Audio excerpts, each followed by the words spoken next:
उसका एक स्वरूप है, उसको जाना, उसको पहचानना सरल नहीं है। जो हनुमान को जान गया, जो शिव को जान गया, उसकी जिंदगी सार्थक हो गई। जैसे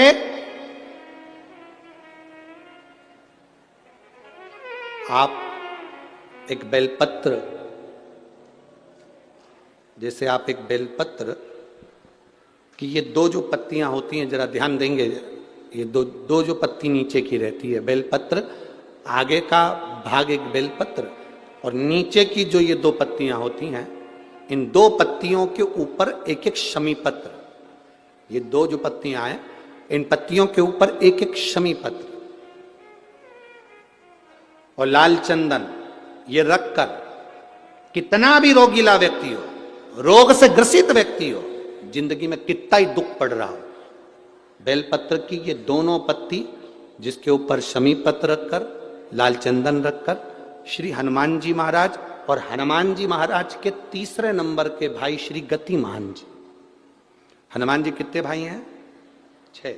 उसमें हनुमान, रतिमान, व्रतिमान, मतिमान, गतिमान, तो जो नीचे के क्रम में आते हैं श्री गतिमान जी, उन गतिमान जी और हनुमान जी का नाम लेकर जो शिवलिंग के ऊपर समर्पित कर देता है, रोग का निवारण होता ही है, रोग मुक्ति होती है।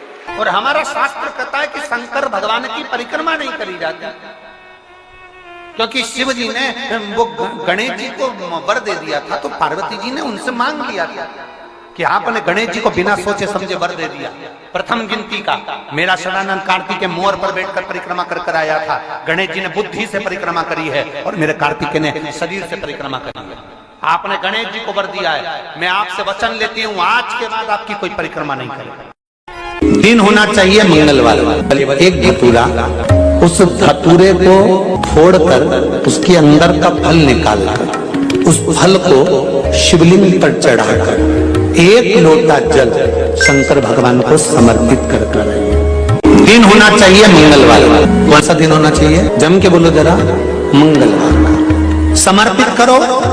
उसके बाद में आप विवाह के लिए अगर समर्पित करे हैं तो विवाह में देरी नहीं होगी। व्यवसाय और व्यापार के लिए या नौकरी के लिए समर्पित करे हैं तो उसमें देरी नहीं होगी। कहते हैं शंकर, ये शिव महापुराण जो हो रही है ददरुआ धाम सरकार के इस पवित्र प्रांगण के अंदर, श्री हनुमंत लाल जी के इस पवित्र मंदिर प्रांगण के अंदर जो ये शिव पुराण की कथा हो रही है, इसका नाम है शंकर सुमन शिव महा शंकर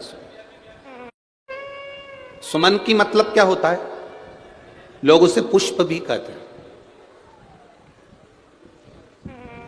शिव का एक स्वरूप भी कहते हैं, शंकर का पुत्र भी कह देते हैं, शिव का एक प्रतिबिंब भी कह देते हैं। जिसे कहा यह अष्ट सिद्धि, माता जानकी से जब मिलने गए थे तो माता जानकी ने हनुमान जी को कहा था, मैं तुम्हें क्या वर दूं? अष्ट सिद्धि देती हूं, नौ निधि देती हूं। सीता जी कह रही हैं, मैं तुम्हें अष्ट सिद्धि देती हूं, नौ निधि देती हूं। हनुमान जी ने कहा, ये 17 लफड़े मेरी जिंदगी में मत पाड़। कितने लफड़े? 17। आप लोग जब आपस में बात करते हो ना, तो बात बात में बहुत सारे लोग कह देते हैं, अरे बहुत 17 लफड़े जिंदगी के चल रहे हैं। कोई पूछे तुमसे 17 लफड़े कौन से? ये वही हैं, अष्ट सिद्धि नव निधि के। ये 17 लफड़े जिंदगी में चलते ही रहते हैं। हनुमान जी को शंकर सुमन कहा गया क्योंकि विनम्रता का लक्षण श्री हनुमंत लाल जी के पास विनम्रता की। कितनी विनम्रता! जरा देखिए हनुमान जी की विनम्रता। शंकर सुमन क्यों कहते हैं हनुमान जी को? उनकी विनम्रता देखिए। जब सीता जी का पता लगाने जा रहे हैं तो अष्ट सिद्धि नवनिधि के दाता श्री हनुमान जी महाराज बूढ़े जामवंत से कह रहे हैं कि आप मुझे आज्ञा दीजिए कि मैं क्या करूंगा लंका में जाकर, क्या करना है मुझे, कैसे जाना है मुझे, क्या करना है मुझे। इतना बुद्धिवान श्री हनुमंत लाल और बूढ़े जामवंत से पूछ रहे हैं कि मैं क्या करूंगा वहां जाकर। मतलब उनकी बहुत विवेकी जो व्यक्ति होता है, जिसमें बहुत बुद्धि होती है, वो हमेशा झुक कर चलता है, छोटा बनकर चलता है। इसलिए हनुमान जी महाराज विनम्र बन गए। आप बताओ मुझे करना क्या है। जो बहुत विनम्रवान व्यक्ति होगा, जिसमें विनम्रता होगी, वो कभी अपना बखान नहीं करता। विनम्र व्यक्ति कभी अपना बखान नहीं करता। आप में से कोई व्यक्ति अगर लंका चले गया होता सीता जी का पता लगाने, तो 25 बार माइक लेके चिल्ला चिल्ला के बोलता, मेरे को पहचानते हो, मैं लंका गया था सीता का पता कर रहे हैं।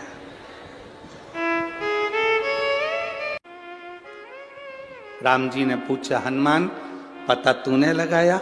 हनुमान जी बोले, नहीं प्रभु मैंने नहीं लगाया। जामवंत पास में खड़े तो ने कहा, इसी ने लगाया। फिर राम जी ने पूछा, हनुमान तू लंका गया था? हनुमान जी बोले, मैं नहीं गया। इतने में जामवंत पास में खड़ा था, यही गया था। फिर राम जी ने पूछा, हनुमान लंका में आग तूने लगाई? हनुमान जी बोले, मैंने नहीं लगाई। इतने में जामवंत में खड़ा था, इसी ने लगाई, इसी ने। इतने में राम जी बोले, हनुमान सीता का दर्शन तूने किया? हनुमान जी बोले, मैंने नहीं किया। इतने में जामवंत बोला, इसी ने किया। अब इन दोनों के झगड़े में राम जी को गुस्सा आ गया। राम जी को गुस्सा आ गया, तो तूने नहीं करा तो क्या मैंने करा? इतने में हनुमान जी बोले, बस आपने किया है, मैं तो निमित्त था, बस केवल निमित्त। जो कर रहे थे आप कर रहे थे। लंका गए आप, भेजा मुझे आपने, दर्शन किया आपने, आग लगाई आपने, मैं तो केवल निमित्त था। आज आपने सत्य कह दिया, क्या मैंने करा? बिल्कुल सत्य है, आपने किया। करते हो मेरे बाबा, मेरा नाम हो रहा है, और प्रभु आपकी कृपा से सब। शंकर सुमन का मतलब शिव विनम्रता दे दें, शिव विनम्रता दे दें, यह शंकर सुमन का लक्षण है, विनम्रता। कितनी विनम्रता श्री हनुमान जी महाराज में होगी, जरा विचार करिए। चढ़े, कितना बल है हनुमान जी महाराज में। जिस पत्थर पर लात रखा वो पत्थर नीचे दब गया, जिस पत्थर पर लात रखा वो पत्थर नीचे दब गया, पत्थर दब गया नीचे। विनम्रता देखिए श्री हनुमान जी महाराज की। उनको शंकर सुमन क्यों कहते हैं? माता अंजना ने मांगा, मां अंजना देवी ने कहा कि मेरे को वर देना, मेरा बेटा जो हो वो विनम्र हो। शंकर जी कहते हैं विनम्रता किस लिए? तो अंजना माता कहती हैं बलवान व्यक्ति, वीर व्यक्ति, सिंहासन पर बैठने वाला व्यक्ति, राजसी ठाट में रहने वाला व्यक्ति एक दिन मरकर चला जाता है। मरकर चले गया तो 2 साल, 4 साल, 6 साल, 8 साल उसको लोग पूजते हैं, उसके बाद कोई नहीं पूछता। पर कोई विनम्र व्यक्ति है, अगर चला जाता है तो मरने के बाद भी पूजाता रहता है, उसकी विनम्रता के बाद। शंकर की आराधना करी थी, शिवलिंग की पार्थिव लिंग का निर्माण करती, पूजन करती माता अंजना। उनके साथ में केसरी बाबा भी पूजन करने बैठे। गौतम ऋषि के कहने पर उन्होंने पूजन करी थी। पार्थिव शिवलिंग की जो पूजन है, ये जीव को फल देती ही है। राम जी जब अयोध्या से चले मेरे सीताराम सरकार, लंका तक जाते हैं। लंका के बीच में जितनी जितनी जगह पर राम जी रुकते हैं प्रतिदिन, उतनी उतनी जगह पर एक पार्थिव शिवलिंग का पूजन करते हैं।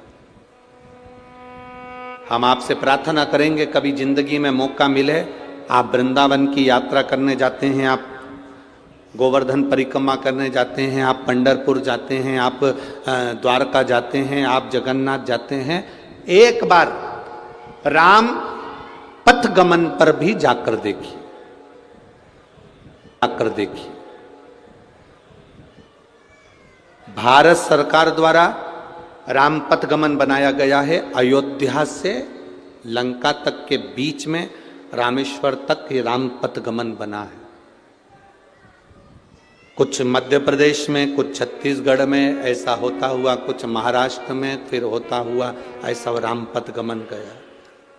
पार्थिव शिवलिंग का निर्माण मेरे राम जी ने किया है, और केवल राम जी ने नहीं, भगवान कृष्ण ने भी पार्थिव शिवलिंग का निर्माण करा। जब उनके घर में संतान नहीं हुई, 16,108 रानी पटरानी भगवान कृष्ण की, और संतान का सुख नहीं हुआ, गर्गाचार्य बाबा को द्वारका बुलाया गया। हाथ जोड़कर मेरे बाबा भगवान द्वारकानाथ ने कहा, मेरे यहाँ संतान का सुख नहीं है, इतनी रानियां मेरे यहाँ पर संतान का सुख नहीं, आप कृपा करो। गर्गाचार्य बाबा ने कहा, सुनो कृष्ण, एक एक रानी के साथ 11-11 दिन तक भगवान शंकर के पार्थिव शिवलिंग का पूजन करो। भगवान कृष्ण ने एक एक रानी के साथ 11-11 दिन तक शंकर भगवान के पार्थिव शिवलिंग का पूजन करा। शिव जी ने प्रकट होकर भगवान कृष्ण से कहा, मांगो क्या चाहिए। भगवान कृष्ण कहते हैं, मेरे यहाँ संतान नहीं। भगवान शंकर ने कहा, एक एक रानी के साथ 11-11 दिन तक बैठकर तुमने मेरा अभिषेक करा है, मैं तुम्हें वर देता हूं, तुम्हारी एक एक रानी से 11-11 संतान होगी। 10 पुत्र 1 पुत्री, 1,77,186 जो संतान का जन्म हुआ वो शिव कृपा से। किसी जी की परिक्रमा कर रहे हो, हाथ में भले जल का पात्र रख लो। किसी वृक्ष की परिक्रमा कर रहे हो, अपने हाथ में कोई दाना रख लो।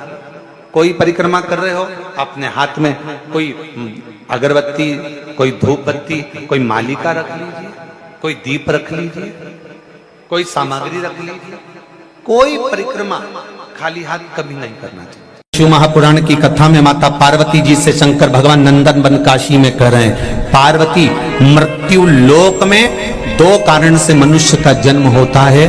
पहला, मनुष्य का 2 कारण से जन्म होता है। पहला कारण है कि भगवान का भजन करना, और दूसरा कारण है अपने कर्म का भोग भोगना। जब कर्म का भोग भोगने के लिए हमारा मृत्यु लोक में जन्म हुआ है, जब कर्म का भोग भोगने के लिए हम पृथ्वी पर आए हैं, तो कोई कैसे कह सकता है कि तुम बिल्कुल, मैं बैठा हूं और गारंटी देता हूं और तेरे जीवन में दुख नहीं आएगा और तेरे जीवन में दुख नहीं आने दूंगा, तो ये व्यर्थ की बात है। आए हो मनुष्य लोक में, इस मानव का शरीर मिला है, परिवार मिला है, कुटुंब मिला है, रिश्ते नाते मिले हैं, तो दुख तो थोड़ा ना थोड़ा आएगा।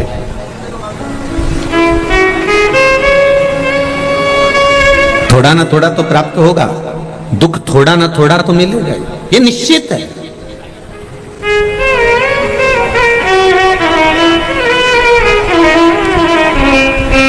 जो डनलप के गद्दे पर सोते हैं और बादाम काजू खाते हैं,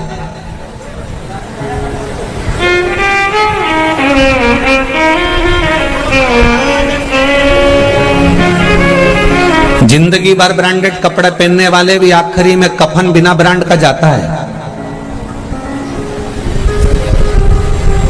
कफन की ब्रांड नहीं मालूम रहती कौन सी ब्रांड का है। हम तो कहते हैं अगर आप ब्रांड का कपड़ा पहनते हो तो एक स्टाम्प पर लिख के जाना, मरू तो इसी कंपनी का उड़ाना, मैं इस कंपनी के बिना आज तक मैंने आएगा तब मुझे संभालेगा। शिव महापुराण की कथा कहती है, भगवान शंकर ने अपने पुत्र श्री गणेश जी महाराज की शादी कर दी। रिद्धि सिद्धि जैसी बहुएं आ गई, पर भगवान शंकर ने कभी अपने पुत्र और पुत्र बहू से कभी आस नहीं लगाई। शिव जी ने कभी आस नहीं लगाई अपनी रिद्धि सिद्धि से, शंकर भगवान ने कभी रिद्धि सिद्धि से आस नहीं लगाई।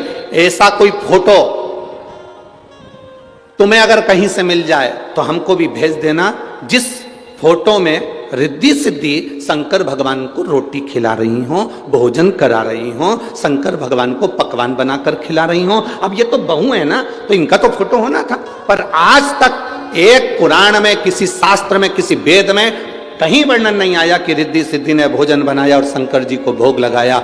शंकर जी ससुर हैं उनके, कि ससुर जी को भोजन कराया। क्यों? क्योंकि शंकर भगवान को अपनी बहुओं से आस नहीं है। शंकर भगवान खुद पर भरोसा रखते हैं, विश्वास रखते हैं, इसलिए आस नहीं लगाते।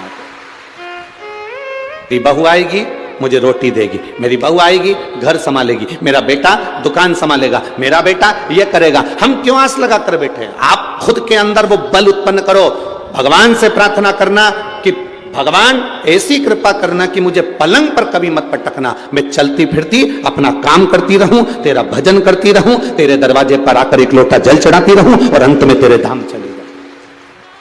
तुम आस लगा कर बैठी हो, मेरे बुढ़ापे में मेरी बहू मुझे पानी देगी, मेरे बुढ़ापे में मेरे परिवार वाले मुझे ये देंगे। तुम दुनिया से आस लगा कर बैठे हो। आस दुनिया से नहीं लगाना। शिव पुराण कहती है आस केवल एक जगह होना चाहिए, वो आस मेरे परमात्मा से। रावण के यहां पर श्री हनुमान जी महाराज पहुंच गए।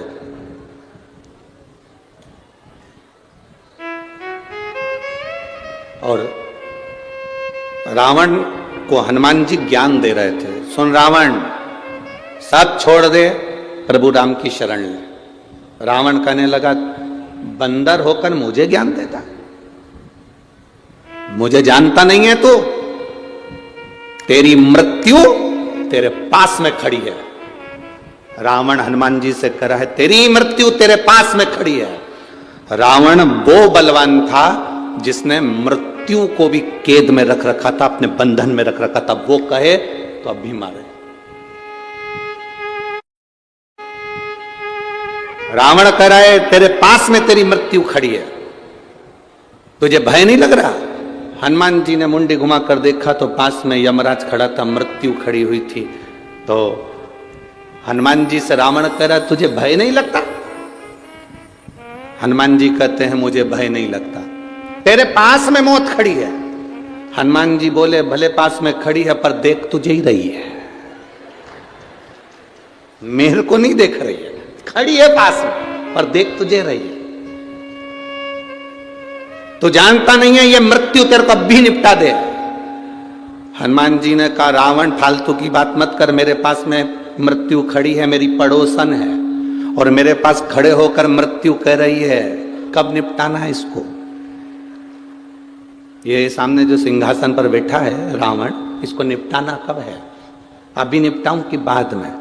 हनुमान जी कहने लगे, वो तो मैं राम जी को कहकर आया था, जामंत को कहकर आया था, कुछ भी आड़ा टेढ़ा करके नहीं आऊंगा। नहीं तो मेरे जिस चरित्र को रामचरितमानस में बांचा गया है उसका नाम है सुंदर, जम के बोलो जरा, सुंदर कांड। तो हनुमान जी बोले, मैं 2 मिनट में कांड करूंगा और चले जाऊंगा, 2 मिनट लगेगा, इससे ज्यादा नहीं लगेगा। पर मैं यहां केवल आया हूं, तुझे समझा रहा हूं, तू समझ जा, समझ गया तो तेरी जिंदगी सार्थक, नहीं समझे तो बात दूसरी। जिस बहू को सास ससुर की बात बुरी लगने लगे, जिस बेटे को माँ बाप की बात बुरी लगने लगे, दूसरों की बात अच्छी लगने लगे, पड़ोसन की बात अच्छी लगने लगे, रिश्तेदारों की बात अच्छी लगने लगे और घर का व्यक्ति कहे तो बुरी लगने लगे, तो समझ लेना उस व्यक्ति को दुनिया में कोई नहीं बचा सकता, उसका अंत निश्चित है, उसे बर्बाद होना है। 7 पवित्र नदियों का जल, उसमें से कावेरी, नर्मदा, गंगा, गोदावरी, सरस्वती, जितनी ये 7 नदियों की पवित्रता है, मंदाकिनी, नर्मदा, गंगा आदि, यमुना, 7 नदियों का जल एकत्रित कर और 7 नदियों के जल से किसी भी महादेव के मंदिर में एकांतेश्वर महादेव का नाम ले। कौन से महादेव? हमने पहले कथा में कहा है, कई बार एकांतेश्वर महादेव की कथा भी कही है, सुनिए आप लोगों ने। एकांतेश्वर महादेव का हमने वर्णन किया है। जिस दिन तुम्हें लगे कि मेरा ये काम होना चाहिए, उस दिन एकांतेश्वर महादेव के पास जाकर बैठ। एकांतेश्वर महादेव मतलब बाहर मिलेंगे। ये लोग कहते हैं कि यहाँ नर्मदेश्वर महादेव है, कल हम गए थे दर्शन करने के लिए। इनका कहना है कि ये नर्मदेश्वर महादेव है, पर हमारा जो स्पर्श मात्र से हम जो समझते हैं, हमने ये जाना है कि ये जो धरा है, ये जो भूमि है तारा बाबा की जो कुटिया है, ये शहर से दूर होना चाहिए। अर्थात पहले यहाँ शहर नहीं थी, ये एकांत में थे, एकांत में थी। तो यहाँ जो तारा बाबा आराधना करते थे शंकर की, वो शंकर साधारण नहीं होगा, वो एकांतेश्वर महादेव ही कहलाता है। एकांत हृदय की बात, एकांतेश्वर। 7 नदियों का जल रखकर 7 बेलपत्र के ऊपर 7 नदियों का जल, एक बेलपत्र ली, उसके ऊपर एक कटोरी में, एक बाटकी में, एक पात्र में एक नदी का जल, दूसरी बेलपत्र ली, दूसरी कटोरी में फिर जल, फिर तीसरी में बाबा की आराधना कर कर, शिव से विनती कर कर, भगवान शंकर के नामों का 108 नामों का जाप कर कर, श्री शिवाय नमस्तुभ्यं कर कर, एक कटोरा जहां से पानी बहकर नीचे आता है वहां लगा लीजिए और एक बेलपत्री को उठाकर शिव जी के शिवलिंग पर समर्पित करिए। समर्पित करते समय डंडी का मुख अशोक सुंदरी की ओर हो। अशोक सुंदरी का जगह मालूम है सबको? सबको मालूम है ना, अशोक सुंदरी की ओर मुख, अशोक सुंदरी फिर समझ गड़बड़ ना करिए। ये शिवलिंग जलाधारी, ये जल बह रहा है नीचे सामने से, स्थान गणेश जी का, कार्तिकेय जी का, बीच में एक मोटी सी लाइन होती है, वो अशोक सुंदरी का स्थान है। शिवलिंग ये जलाधारी माता पार्वती जी का हस्त कमल, शंकर जी के ऊपर जो जलधारी रखी रहती है ऊपर, जिसमें से एक बूंद नीचे गिरती है, वो शंकर भगवान की 5 लड़कियां हैं, जया, विषहरा, शामलीवारी, दौतली, देव। शंकर जी की 5 लड़कियां शिव जी के ऊपर एक एक बूंद पानी गिराती रहती हैं। शंकर भगवान की कुल कितनी लड़कियां हैं? 6। कितनी लड़कियां हैं? 6। 5 जया, विषहरा, शामलीवारी, दौतली, देव। शंकर जी की 6 नंबर की लड़की है अशोक सुंदरी। जब हम प्रयोग करेंगे एकांतेश्वर महादेव का, ये बेलपत्र जो हमने समर्पित करी है, डंडी का मुख अशोक सुंदरी की ओर हो, डंडी का। आप बैठे कहां पर हो जल चढ़ाते समय? शिव जी को जल कहां बैठकर चढ़ाया जाता है? जम के बोलो जरा। जहां से जल बहकर जा रहा है इसके ठीक विपरीत की ओर, ठीक विपरीत की ओर। जल बहकर जा रहा है इधर, तो तुम बैठोगे इधर, इधर नहीं बैठोगे, इधर नहीं बैठोगे। जल इधर बह रहा है तो तुम इस साइड बैठोगे। यहाँ बैठकर फिर बेलपत्र को आप समर्पित करोगे। डंडी का मुख उधर होगा, पत्ती का मुख आपकी ओर होगा, और जो एक नदी का जल है वो समर्पित कर कर जो पात्र लगा है उसमें वो जल इकट्ठा होते चले जाएंगे। दूसरी बेलपत्र उठाना है, 108 बार शिव का नाम लेना है, फिर वापिस बेलपत्र श्री शिवाय नमस्तुभ्यं कर समर्पित करना है। डंडी का मुख अशोक सुंदरी की ओर होना। जब 6 बेलपत्र अशोक सुंदरी की ओर जाएगी, 7वें नंबर की जो बेलपत्र है उसका डंडी का मुख आपकी ओर होगा, और डंडी का मुख आपकी ओर होकर जल चढ़ाकर आप उस जल को झेल लेंगे। जहां नंदी बैठे हैं, नंदी का जो पांव जिस जगह पर उठाओ, अगर इस पांव उठाओ तो इस ओर, ये पांव उठाओ तो इस ओर, नंदी का पांव जहां उठा रहता है वहीं पर बैठकर पति पत्नी दोनों उस जल को आचमन कर लेंगे, दोनों उस जल को पूरा पी जाएंगे, और बाबा से झोली पसार कर प्रार्थना करेंगे कि हमें संतान का सुख देना, मेरा देव महादेव प्रदान। एकांतेश्वर महादेव का स्मरण करिए, एकांत स्मरण करेंगे। जितने आस्था पर सुन रहे हैं, जितने मोबाइल पर कथा सुन रहे हो, 3 चीजें हैं। मंत्र बोलते जाओ, पहला मंत्र, दूसरे नंबर पर है माला, और तीसरे नंबर पर है आसन जिस पर हम बैठते हैं। मंत्र बार बार नहीं बदलना चाहिए, माला बार बार नहीं बदलना चाहिए, और आसन बार बार नहीं बदलना चाहिए। आसन में कितना बल होता है, उस आसन का कितना बल है, श्रीमद् भागवत कथा कहती है। एक व्यास वक्ता श्रीमद् भागवत कथा करने वाले हो, शिव महापुराण कथा करने वाले हो, देवी भागवत करने वाले हो, रामचरितमानस का स्मरण कराने वाले हो, उस आसन की महत्वता कितनी होती है कि जब वो आसन चला जाएगा, वो आसन जब उठ जाएगा, मेरा गुरु मुझसे बिछुड़ कर चला जाएगा, फिर इस जीवन से फिर कुछ रस तत्व रहा ही नहीं है। सब कुछ कम से कम एक दिन उस आसन पर बैठकर कथा सुनो, जिस आसन पर आप निरंतर पूजन करते हो, निरंतर स्मरण करते हो, निरंतर अर्चना करते हो, निरंतर नाम जाप करते हो।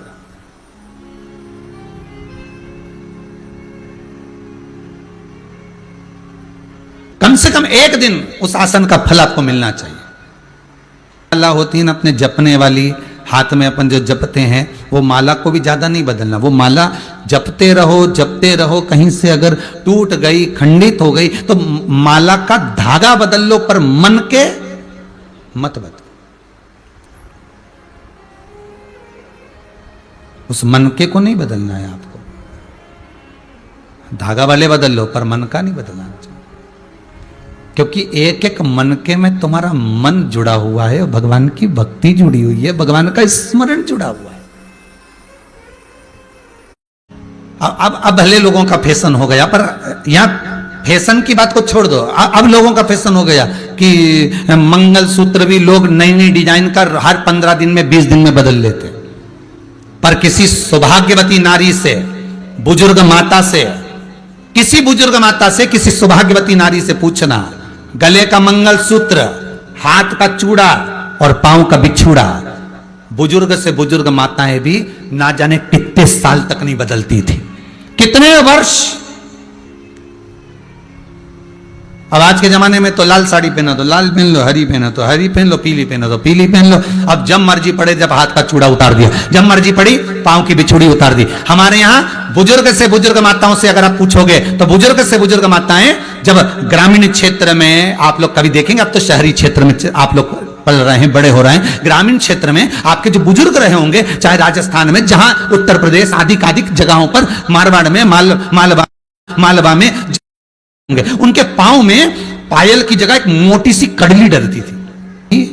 वही वो हटे नहीं, वो दबे नहीं। क्यों पहनना, के कारण क्या है? अब तुमने साड़ी बदली तो चूड़ा बदल लिया, चूड़ा बदला, अब ना जाने, पहले तो पंडित जी से पूछते थे, महाराज जी चूड़ी बदलना जरा मुहूर्त बताना, जरा कौन सी तारीख को बदले, हम कितनी बजे बदले, जरा मुहूर्त देख के बताना। अब आज के जमाने में तो कोई पंडित जी से पूछो तुम, राम जी राम, जाने तो दादा, ना तो काल घड़ी देखी ना मुहूर्त देखा, बस हाथ से चूड़ा उतारा और रखा, बदल कर दूसरा चली गई। अटल सुहाग किए बिंदिया लगा दो और मुझे भोले बाबा की ना दो, मुझे भोले बाबा की